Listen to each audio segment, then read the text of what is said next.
Getting people registered to vote in Indiana has become a criminal matter.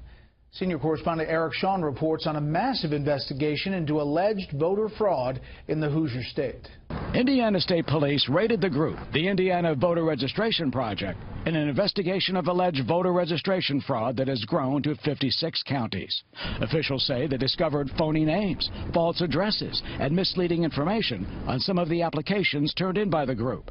The result, warns Indiana Secretary of State Connie Lawson, could be that some voters will be disenfranchised. I'm worried about voter confidence in the system. You know, I want every voter in the state of Indiana to know that the vote that they cast will be counted and it won't be canceled out by someone committing fraud. The allegations echo the scandal that took down Acorn, the activist group that flooded election offices across the country with fake voter registrations, starting with the 2008 presidential race. Scores of Acorn workers were eventually convicted. Some served jail time, and Acorn shut down its voter registration efforts. The group suspected in Indiana is actually run by the Washington, D.C.-based Patriot Majority USA, described by factcheck.org as having Democratic liberal leanings.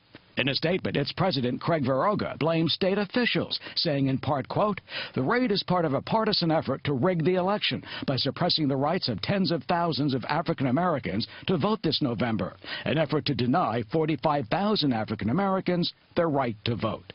Lawson says the probe is not racially motivated. We do not ask the question of race or ethnicity on our voter registration applications, and we are not discriminating against voters. She says to be safe, voters should register themselves. I would not use, at this point in time, a third party to register to vote. I would do it myself. Most people or groups that are doing these voter registration drives are doing the right thing, but it's too close to the election to take a chance. Patriot Majority USA says it is nonpartisan and focuses on voter empowerment, among other issues. Its website is attacking Mike Pence on the state's investigation. He is still the Indiana governor, as well as Donald Trump's running mate.